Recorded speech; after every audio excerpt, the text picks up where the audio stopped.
My name is Alexandra Deschamps-Sonsino and I'm the founder of the Goodnight Lamp. So, Alex, you were taking part in the debate. How do you feel it went? I think it was a really good debate. It was a really good overview of what the concerns are in industry at the minute around the Internet of Things. And I think that some of the topics we covered were really leading edge, really. And I think that those conversations need to be had in the open and really to go beyond rooms like this one.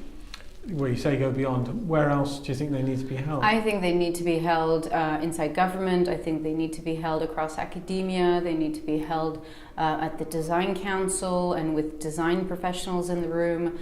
This is a conversation about the confluence of different industries coming together to make the next wave of innovation happen. And those conversations right now are very, very siloed. And so I think the BCS is a perfect platform to enable further conversations to happen, but across other industries. And how about the societal level? I mean, obviously the general public needs to be involved as well because it's their data at the end of the day. Absolutely. And I think that unfortunately, the large companies, often large search engine providers, are the ones who are educating people, and I think that's a shame. I think it should be a public obligation. It's part of a public premise to inform citizens about how to behave in the 21st century, and that includes how to handle their data, how to consider what they're doing online. And it really goes beyond the things that we've seen in the press, which are related to cyberbullying and fraud detection, for example. It goes beyond that. It really goes to the heart of why there's data there in the first place. It is valuable, it's being shared, it's being sold off to other people, and it is now embedding itself in everyday objects that we will be buying. And I think those are conversations we should be having with the general public, and whether that's through public consultations or that's through new programs on television, whatever it might be, we need to find public tools to inform and discuss this topic. Now, one of the things that came up during the debate was talking about the much reported on Internet-enabled toothbrush. Yes. Now, do you think devices like that are helping the Internet of Things the way it's perceived in society, or do you think they're more of a hindrance, more of a just to be laughed at? I think it really all depends on the application. So if you have someone with gum disease who is trying to monitor how much bleeding is happening and the toothbrush knows, very helpful, very useful way to see a toothbrush.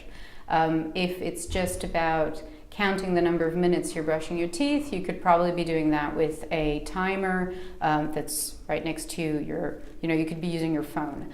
And so the application really dictates how we perceive technology in new ways.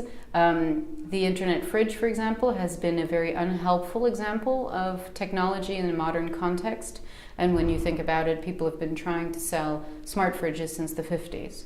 And so it's not these are unhelpful sort of future ideas.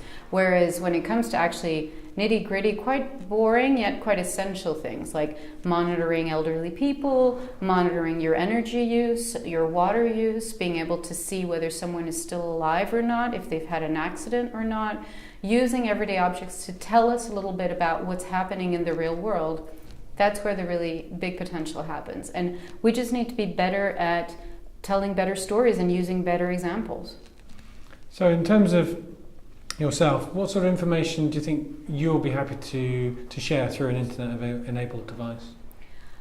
I think that's a trick question because it depends what the device is actually asking me to share. A lot of what we'll see emerging is very much related to the orientation of a product because there's an accelerometer there, the frequency of use of that particular product, the geolocation of that product. And for me, these are all things I should be able to change and amend as I see fit. So, for example, I'm someone who's not so keen on sharing their location, so I don't necessarily use much location tagging for anything. So I would want to be able to take my lamp, in the case of the product that I'm developing, and actually say, don't share the location of the lamp. And that should be something I should be able to constantly review. In the same way that we're capable of using our smartphones to change the settings, we should be able to do that with our objects. And it does mean that we may need to be building essentially front-end design and websites for objects that never had a screen before and never had any kind of digital interaction before. But those are things we know how to do, and those are things that are quite cheap now. Whereas changing hardware and changing the way things are built is much harder.